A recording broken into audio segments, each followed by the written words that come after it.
Just when you thought your day really sucked. You suck! Here comes something to make it suck even more.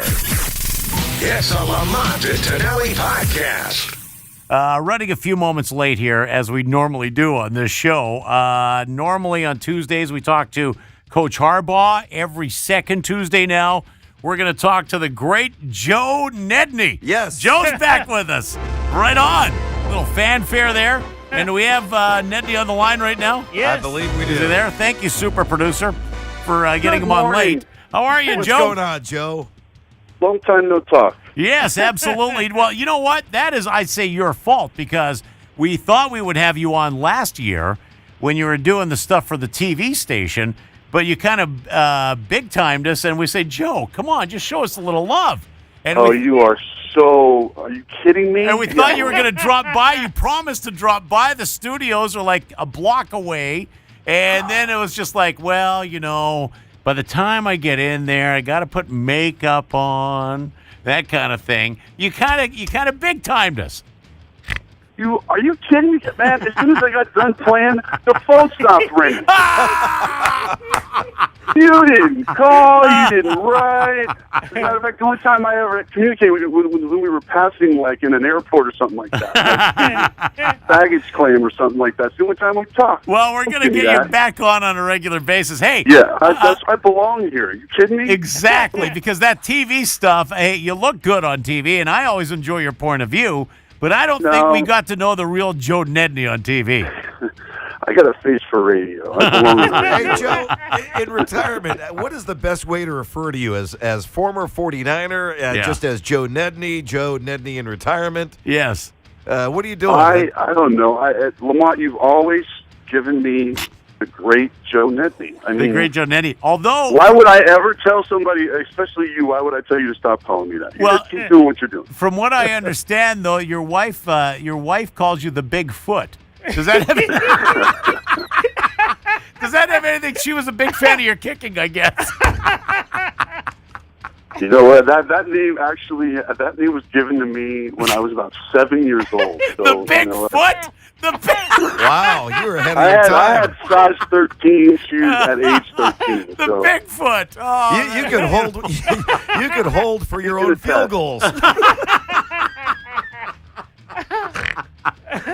That would be something to see. See, this is what we miss. Joe the Toe. We miss you on the air. Hey, you obviously, do you still cheer for the 49ers? Because you played for a few teams.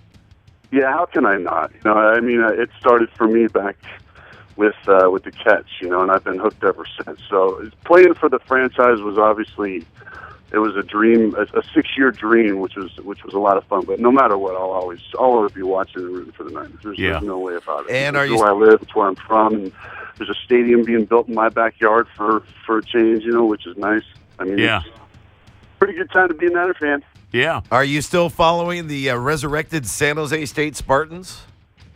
Yeah, it's always a fun ride over there, isn't it? I mean, they had a really good year under Coach Mack last year, and there was a lot of high expectations, and you know what? They got to find themselves an identity in that division. You know, it's just the way that they've always kind of had an uphill battle, but you know they've always fighting a good fight. I know that. Blue collar workers over there, love them. So, do you still keep in touch with any of the guys on the Niners? Yeah, you know what? I keep in touch with Andy Lee. Obviously, he's my guy. I mean, right. I lost Brian Jennings this year, which has kind of been a bummer. But he's a father too, so he's been practicing being a dad at home, which I think is cool. But did you get a chance to talk to him at all after he was released?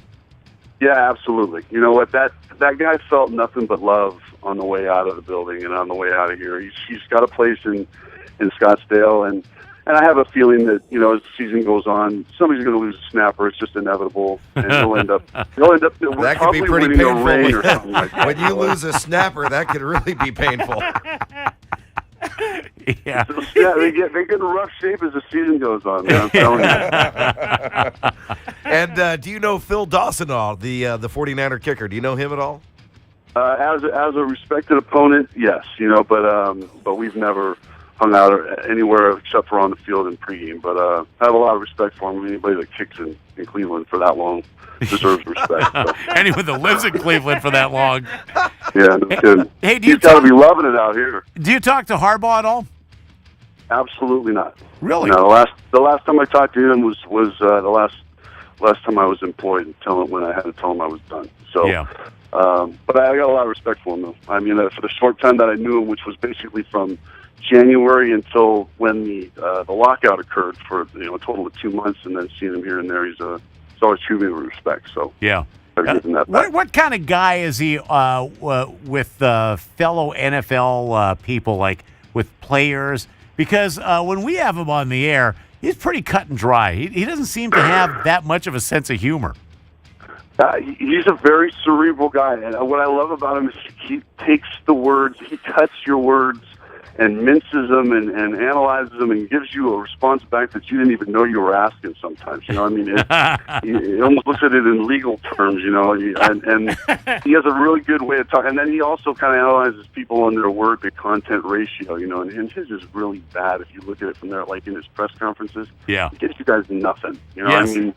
But as a peer and fellow player and all that, he's always he gives us a lot of respect. I mean, he treats them like he would, I'm sure, expect to be treated, and is very good at remembering. That's one of the attributes to a good coach is you see and meet so many people, and if you can remember them and remember something about them and have a conversation with them that quick, you're doing your job pretty well on that end. He does that pretty well. And now Paul's got a pretty pertinent question here because he's involved with a few things. A pertinent question. Exactly. Wow, that's kind of a rarity out here. Are you ready? Are you ready for him? Paul, what's your question? Well, I'm kind of looking at things, and I don't really do a lot of the fantasy football stuff, but I am in one league because my cousin runs it, and it's kind of a social thing more than it is a competition thing, but I'm about middle of the pack.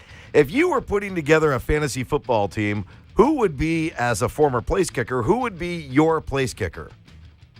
You got to go off the offense. So, I mean, it would be probably Matt Prater hands down easily because he's attached to Peyton Manning. I mean, yeah, that seems to me like a no-brainer. But, as a kicker, right now, I would probably pick Adam Vinatieri just because he and I came out the same year and he's still kicking and he's doing a great job, and I mean, tell me the last time you heard a miss from him. Yeah. And then you got a young quarterback, Andrew Luck, that's doing so well out there too. So those would be my two choices. I know they're both AFC, but I'm kind of looking at the list here because I have our website up that where we run our fantasy football through. Vinatieri is actually right now in our league, the way we do our points, is ranked 10th. Gostkowski is number 1 from the Patriots. Mm-hmm. Hartley from the New Orleans Saints. And I don't know if you know any of these guys, is number 2. Stephen Hauschka, the guy in Seattle, is number 3. The guy that got absolutely clobbered last weekend. Did you see that? No. My God. What exactly happened there? Well, you got to love it when you see the sideline and you see a kicker with a bunch of gauze up his nose, trying to straighten out the bridge of his nose, and the doctor with a pen going back and forth telling him to follow. Oh, he got clobbered. All right. So if you're a fantasy owner now, are you just picking whoever the next kicker is for Seattle because or does that change your, is the offense more important than the kicker itself? So let's say Matt Prater goes damn down. right he is. You're just going with whoever Denver's got, right? You got to go points, absolutely. Yeah. All right. Hey, the great Joe Nedney, or now as he's known as the Bigfoot.